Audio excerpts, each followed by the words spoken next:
Hey, can you hear me? Hey, how are you? I'm doing great. What about you? I'm pretty good. Where are you dialing in from? I'm dialing from New York. What about you? I'm in Calgary, Alberta, in Canada. Nice, nice. Yeah, so let's get started. I'm just gonna do a quick intro. My name is Gia Mathieu, and I will be your host for today's Spaces. And Awesome. we have Burnt Banksy, the founder of Burnt. Very excited to have you on today, and looking forward to learning a lot about what you guys are building. Yeah, So thank before you. we get so before we get started, I just want to learn a little more about you and your background on how you got started in this Web3 space. Yeah, absolutely. So my name, it kind of goes along with my name. My name is Burnt Banksy. I'm the founder and CEO of Burnt, and we're building XION, the layer one for humanity. I would say the best way to describe my name is by the action, right? So about 3 years ago, I bought a Banksy art piece, which is a pretty famous artist. I lit it on fire, and then I turned that into an NFT and sold that on OpenSea. For all of 2021, we were the highest average price sale on OpenSea, and we have still in the Wikipedia entry for the word NFT. And so this was before the Beeple, before everything, and so the reason I go by Burnt Banksy is, well, I burned a Banksy. Nice, nice. So when did you actually start the company? You said right after burning the Yeah, right NFT. Like, after. okay, cool. So can you explain in simple terms what general abstraction means and how it applies to your work with Burnt and the Zion blockchain? Because I know you guys are now building the Zion blockchain. Mm-hmm. That's Yeah. correct. That's correct. So generalized abstraction is, it kind of takes many forms. It is the solution of how we're able to achieve our vision of a consumer-focused blockchain. And the reason, it kind of goes into steps, right? We're trying to build a consumer-focused blockchain, and we understand that the reason to get there, the way to get there, is via a UX-focused chain. And the way that we're able to separate the user from the crypto interactions is via the generalized abstraction chain. Within this comes, generalized, kind of account abstraction or signature abstraction or abstracted interoperability. But through and through, the kind of concept of generalized abstraction is a very umbrella-ish term that really, that really just kind of encapsulates everything that we're required to do in order to achieve the UX vision that we want. Perfect. And in terms of your progress, what is the project's current progress in terms of ecosystem, traction, funding, and any upcoming timelines? Yeah, absolutely. So we raised about $11 million from Animoca and Multicoin, Hashkey, Spartan Mechanism, a lot of the big heavy hitters kind of in the industry, if you would, and people that I'm very happy to be able to call my friends and coworkers, or colleagues at this point.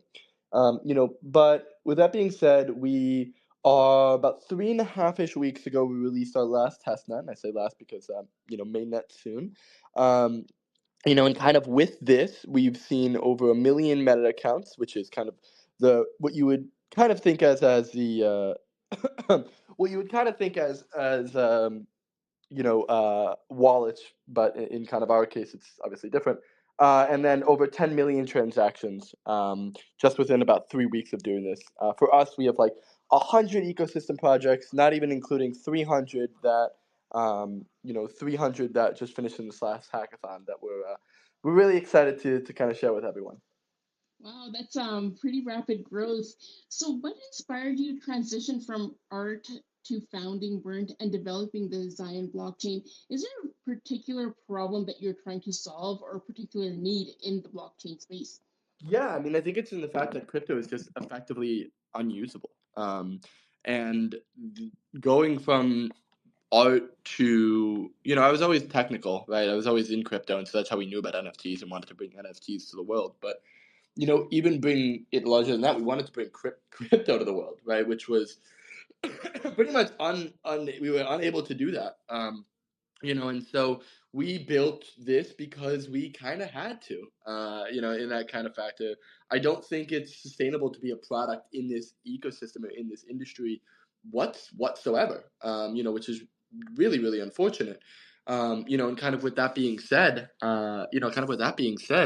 it is one of those stories where you kind of build it for yourself, if that makes sense. Yeah, you're pretty much solving your own problem, right? Yeah, Being in the exactly. crypto space. That's the best way to start a company, I feel. So, can you explain the vision just behind Zion, and how does it differ from other blockchain projects that are already on the market? Yeah, no, definitely. I would say that we're one of the first and only like genuinely collaborative ecosystems. And I think like one of the main things we wanted to start off with is, kind of even though we're in the idea of being able to provide kind of access to all, we also didn't want to really seclude the rest of the ecosystem. And, I think there's just so many L1s out there, and that are siloed. And I think like the current thought for being a new L1 is like, hey, you have to steal users from someone else, and I genuinely believe in this ecosystem, with my life, and I think a lot of people do. But, I think for us, people want to focus on building their products. People want to focus on being, the blockchain for finance or something like that, right? People want to have their focus, and the kind of the approach that we take is we say, well, just let us worry about, let us work with you on kind of your onboarding solutions now, but whether it's gas, whether it's actual just like creating a wallet, there's a lot to be done, and there's a lot to be said that can't really be fixed on smart contract level, and requires the need for a protocol level solution such as ours. And I think the way we kind of look at ourselves is we're an L1 by kind of pure definition of being an open and public ledger.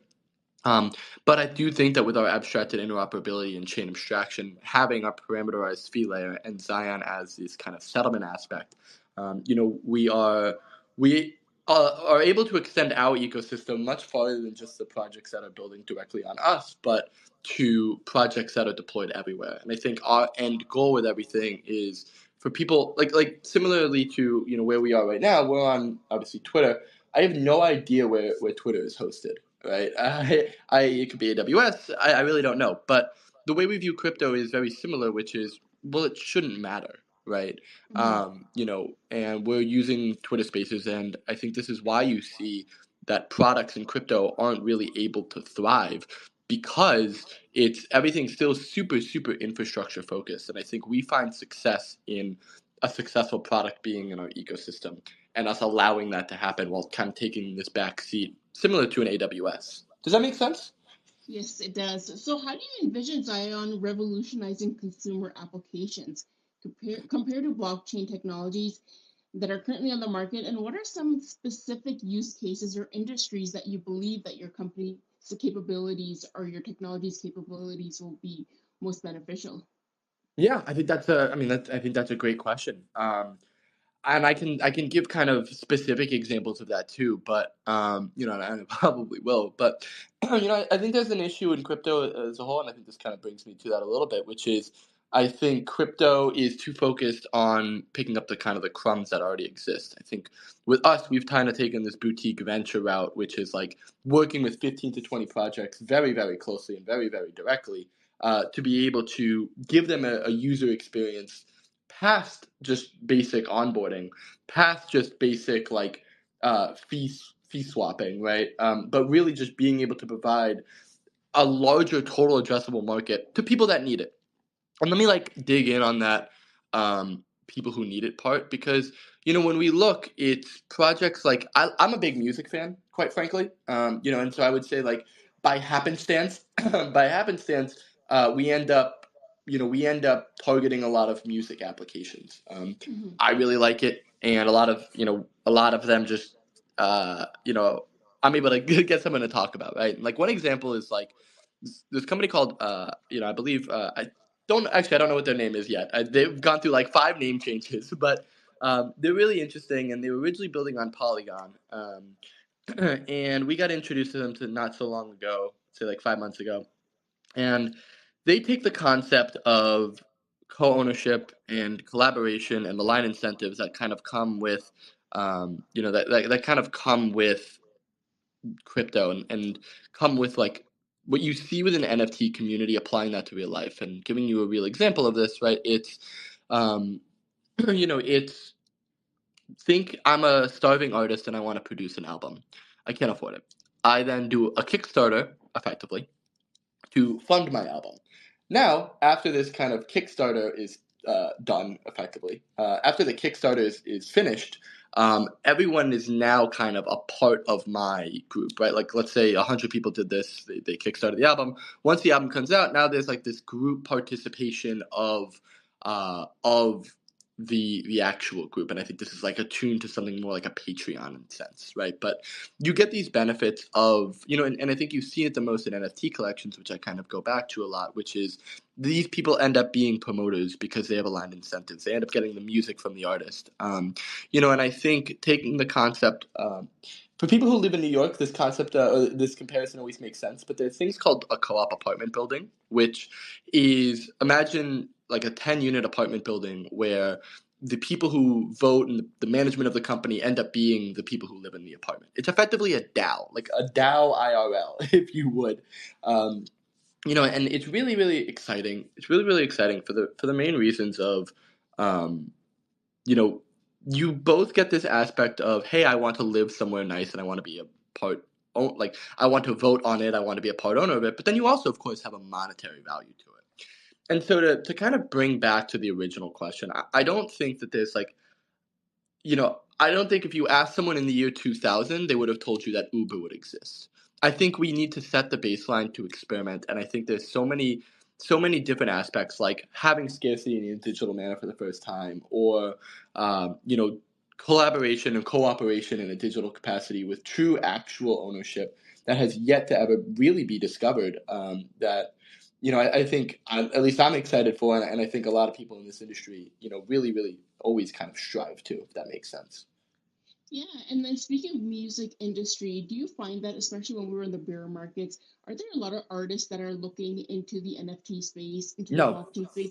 No, okay. no, of course not, right? And I think that's a big reason why we found our footing in the bear market, right? Because the thesis was, wow, numbers are down. It takes people 3 days to onboard into this ecosystem when they can make money and they want to educate themselves about the products and everything like here. Now that everyone's losing money, Doe and Sam are going to jail. This industry is extremely untrustworthy. We found ourselves in a very interesting spot, which is, okay, well, this is the anti-crypto platform, right, in a way, where you still get all the benefits of it, but you don't get the negative stigma. You don't need to get the negative correlations or the connotations, or, hey, I work for a crypto company, and then the date immediately leaves the restaurant, right? And you don't have to go to the family table with your head hung low. And all jokes, of course. But I think it's like there's some aspect of it that was true, and I would say the bear market was a small blessing in disguise in helping us find that, because we were doing a ton of user interviews, and it was, oh no, I don't want to onboard to crypto. I don't want to do X. I don't want to do Y. I don't want to do Z. And it really, really forced us, if you would, to go down this route of abstraction, abstraction, abstraction. Hmm. And that's a very unique challenge to have, especially with negative media attention. So, how did you guys manage to build such a big community around your project, despite what's happening on the market, despite what people are saying about crypto? Do you have any insights on how our listeners can actually grow their own communities and convince people that this is the right way and this is the future? Yeah, I mean, I'll start answering that question with like a mistake that we made pretty early on. And a mistake that I made pretty early on is like I kind of drank the Kool-Aid of the bear market in some sense, which is like I don't want to build a crypto company. And I think I really believe that, in the sense of like I didn't like the scraps. I didn't like fighting for scraps. I didn't like how hostile everything was. I didn't really like how there was like an aspect of composability that wasn't really being honored and was kind of just felt more like a narrative than anything. But I think within that, right, within that narrative, you kind of find a beauty in that, which was, and I would say my mistake was saying I want to build this kind of Web 2 version of it, right? I want to build pure retail. I don't want there to be MetaMask. I don't want there to be Phantom signing or something like that. And making some of these decisions, but it ended up, again, it ended up genuinely being one of the worst decisions that we could have possibly made. Kind of for the exact reason of, we're building this for crypto. I'm crypto at heart. I love this industry to death. And I think that we had a community. We had a smaller community, right? And I think at this time it was probably about 40,000 followers. So not tiny. by any means. And I felt this kind of not obligation, but an obligation in a way, right? Which is like bringing everyone across the finish line. And I think the only way to genuinely build a community is to get people to rally around a vision, get people to rally behind a thought. And some people will call you an idiot. Some people will call you crazy. Some people will call you a lot meaner words. But I think the ones that kind of stick by then act as multipliers. And I think that's a beauty of crypto is that we rebuild everything from the ground up, and every capacity of crypto really does truly feel like that, which is whether it be a brand from the ground up or a concept from the ground up, the community always needs to take the forefront, and I truly, truly, truly will always believe that. And again, I think that kind of comes with my early mistake of not really seeing that, quite frankly, right at first. And I also find that in the Web3 space, a lot of projects will incentivize their communities, right, to join. So, how do you think you can grow organically without incentivizing your community to come and join your platform? Yeah, I mean it's an interesting meta we're in kind of the crypto space where it obviously it's actually quite difficult to not. But I think that the interesting thing about crypto and the interesting thing about like the whole community aspect of all of this um, is that people are part owners of the product, right? And so it's like I remember Sandeep from Polygon. The best advice he ever gave to me was the best marketing in the world is number go up, right? And it's funny, right? A little bit of it's funny, but you bring the people along, like the people who are there with you in the beginning, by making them benefit, right? And turn like again, this is like the concept of crypto, right? Turning these people into actors and promoters of your brand and of this stuff. You really are rebuilding a company, but from a decentralized aspect. And so very similar, like with a co-op apartment building, like you can almost it's almost impossible to not think about your community and to not benefit your community. I would say, I'm not, I'm not and I think it's pretty interesting because you kind of see a little bit of mimic to this in like the Web 2 space with with some interesting and very I guess elaborate would be an interesting word to say, but interesting and means of customer acquisition cost, right? And I think looking at it in the fact of like a customer acquisition cost is quite interesting of a dynamic. I hope that answers at least some of the questions. No, um, that's great.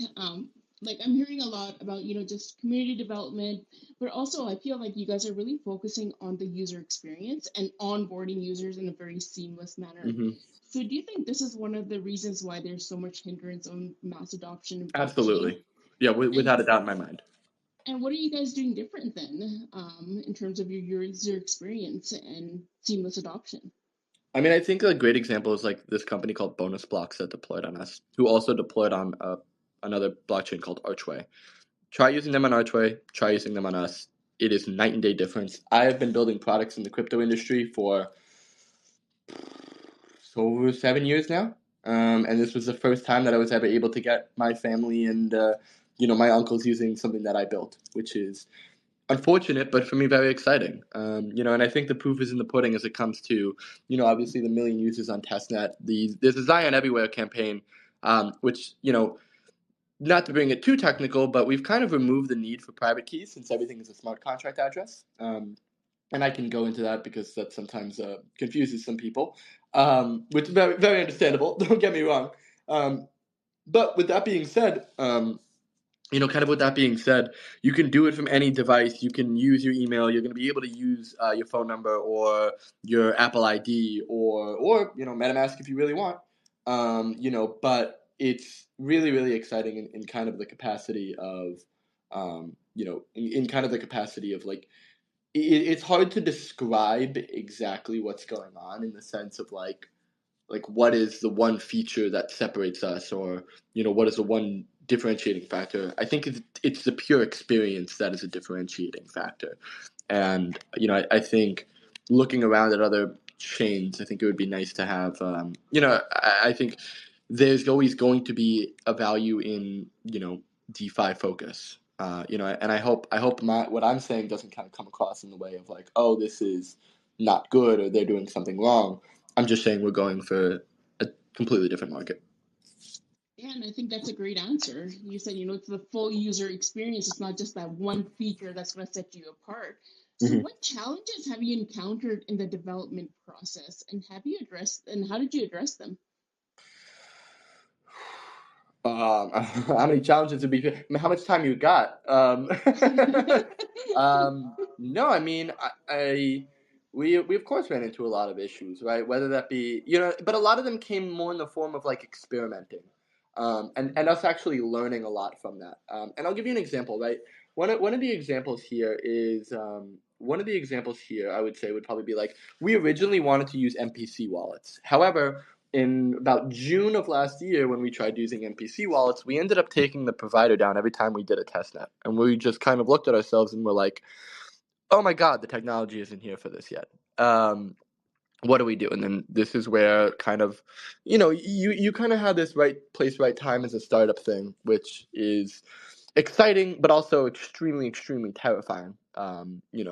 But exciting. And I think a really good example is like this NPC where we just consistently took these guys down, and then it literally forced us into into building this protocol level account abstraction. And this is, I would even say down to the decision of like, hey, we're looking at a stable coin. Okay, maybe not Do Kwon stable coin anymore.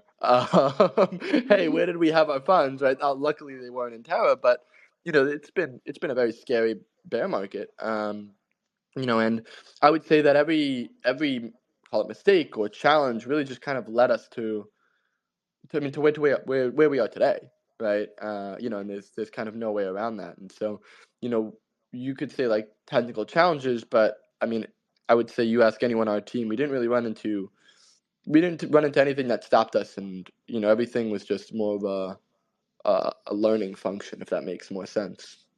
That makes sense. And you kind of just, go and just learn and, just develop more products based on that. So, there's some general issues with like some challenges with blockchain. Scalability is one. So, how do you plan to ensure scalability and sustainability for Zion as it grows and attracts more users?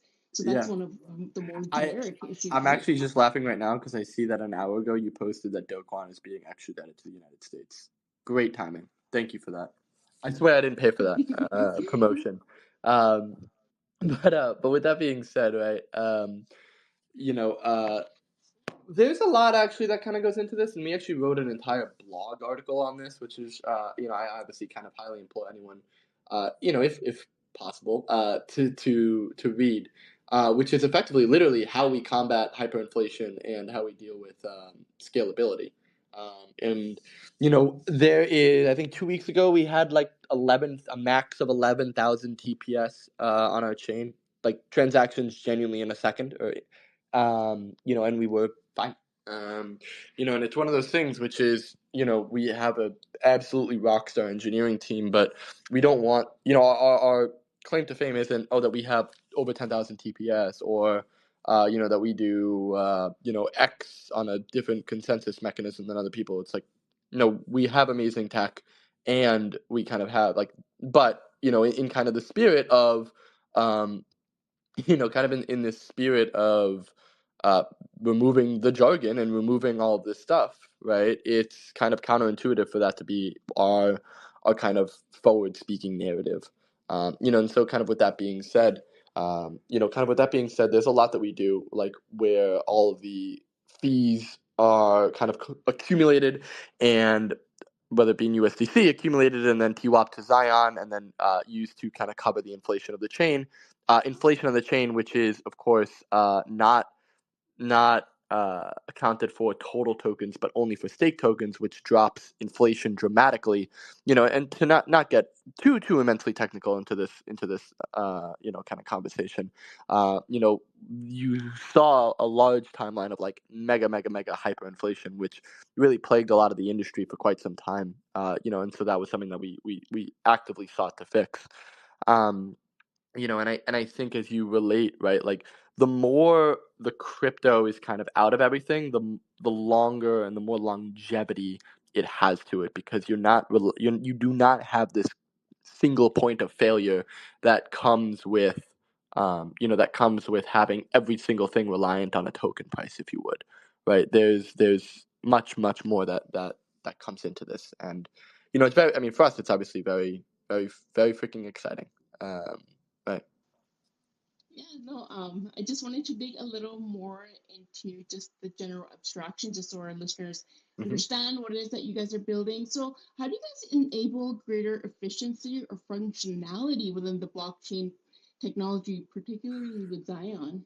Yeah, no, I mean, it's a great question. And I think a lot of it is, kind of at the point that I was talking about earlier, which is we don't want to, at no point do we ever want to sit here and say, oh, everything that come before us is absolutely worthless, right? I think a big kind of aspect to exactly what we're building is being inclusive for everyone, and really, like, not only building for ourselves but building for the future of crypto as a whole, right? And that sounds vague, right? That sounds extremely vague, actually.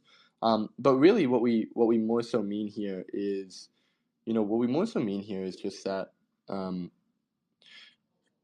there's I'm trying to figure out like the perfect way to phrase this, but there's a scenario where rising tides really do raise all boats, right? And we could have made a decision that only benefited us. We could have made that decision many times that only benefited us. But there were when we made a lot of very key like info decisions like this. Um, we had the community in mind, and we had other chains and other ideas in mind. And I think when you make decisions about a protocol with other protocols in mind, you then get this, like, with this aspect kind of in the background of, okay, we want every, rising tides to raise all boats. Um, you know, you start to get some interesting decisions. And I think, like, when we talk about like being signature agnostic, the best example of this is the fact that we allow you to actually create a smart contract account with a MetaMask or with a Phantom, which means that I, as a very crypto focused user, can obviously go on my Phantom right now and then use, log in with my Phantom, and then and then use the Solana that I have in my wallet to be able to use any product on Zion. Or I can then say, hey, grandma, use this app. And then she can go in with email and credit card, and not have to see anything, because everything crypto related is going to be under like an advanced options kind of perspective.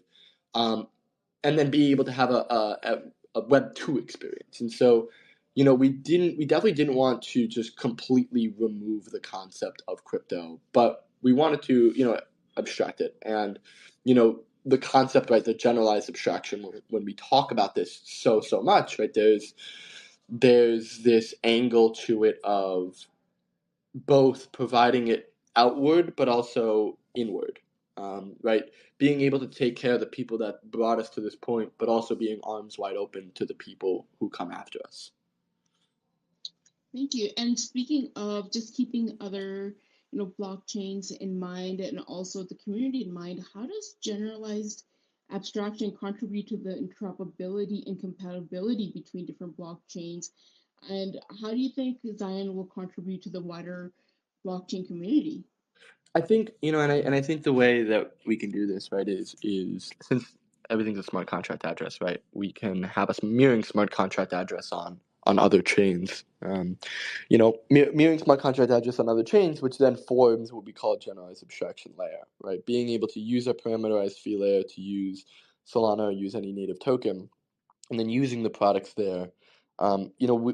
We believe that we're making it possible for products to exist in the ecosystem, without having to deal with the massive friction that comes with onboarding users, right? I think there's a 95% fall off rate when a user is prompted with a wallet. And then still, you look at something like FriendTech, which was like the UX marvel of this last bear market, and it was still extremely clunky, where you had to download like this weird app thing. You couldn't use it on your desktop. You had to still bridge over from Coinbase. You still had to bridge to a contract. My designer lost $200 in the bridging contract by sending it to the wrong contract, and everything's still denominated in ETH, right? So it's more so just the, as I said, it's the experience, not necessarily specifics, that really make this in what it is, but it is beneficial because we still allow people to focus, right?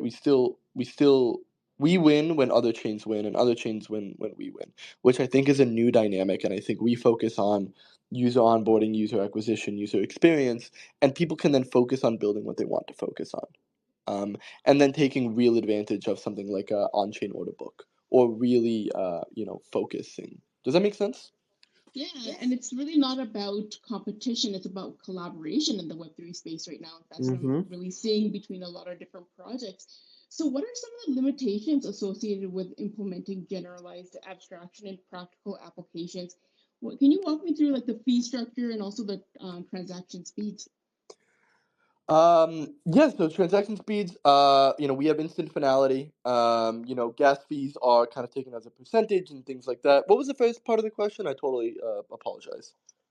Just what are some of the limitations of just Absolutely trading? nothing. No, I'm just kidding. Um, I mean, I think we'll see. Like, we'll start to see. I mean, that's the point of the test net, right? Is to really find the limitations. I think we are opinionated and on what we enshrine on a protocol level. Um, we will see as we mature what the real limitations are. Luckily, we've yet to find a lot of them, and the ones that we found, we've built around very quickly. And I think the NPC concept is you know is is similar, right? We obviously, I mean, I don't know the exact. There's my okay. One thing that annoys me in crypto is there's a difference between TPS and then practical TPS, right? And like genuinely filling up the blocks to hit 11,000 TPS, right? And then theoretical TPS. In this industry that unfortunately has so many blocks being produced, and none of them are really actually being filled up. And I think that's kind of our job, is to fill up the blocks. And I think that main goal is to fill up the blocks. And it is, it is a testament to what people need. And I think a lot of kind of like the guerrilla marketing and the guerrilla stuff that we do,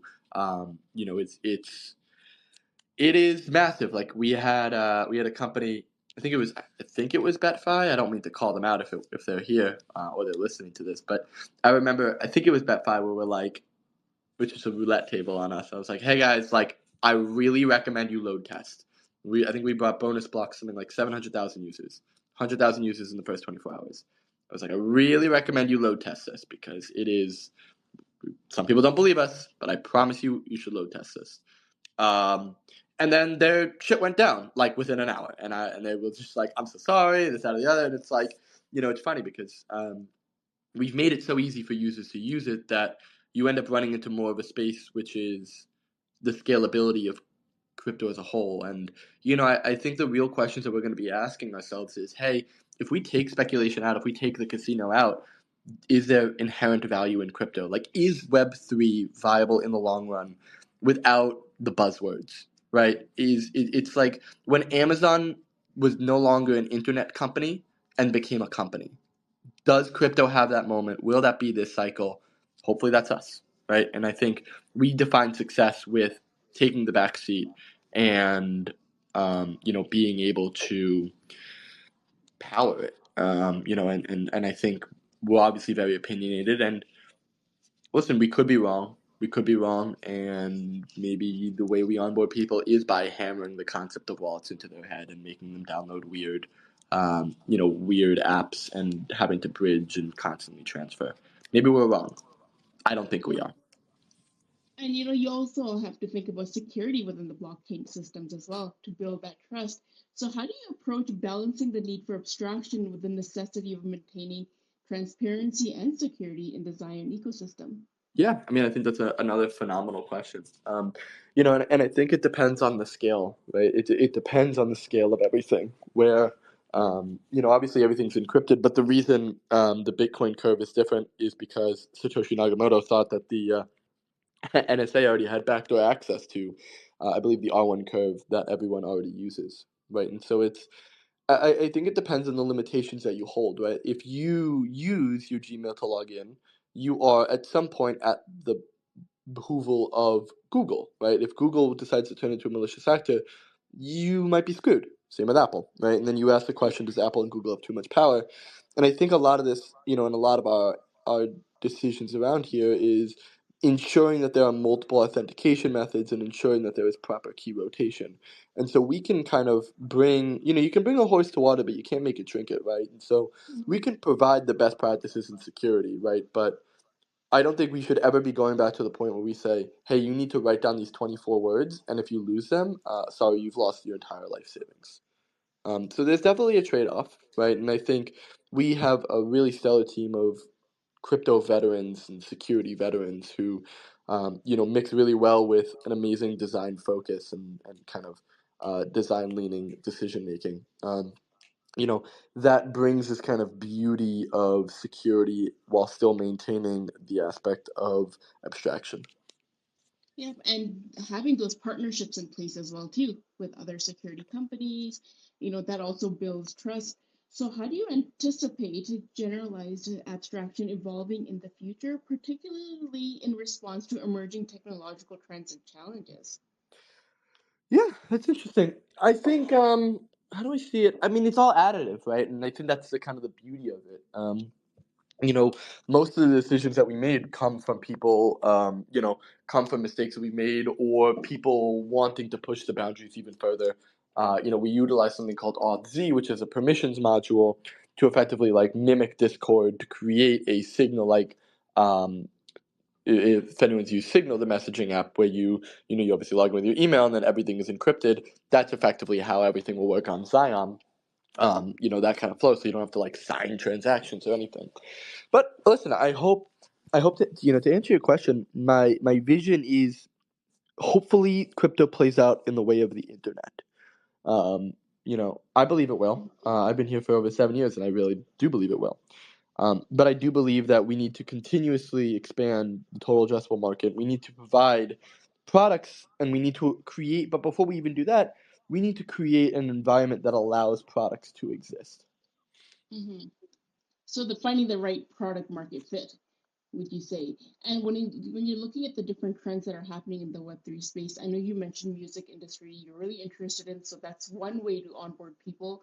But what other areas of Web3 blockchain do you see mass adoption happening? Do you think it's DeFi? Do you think it's gaming, or do you think it's something else? I don't think it needs to be limited. I don't, Sure. I don't think the industry, it's like, hey, what do you think is more successful?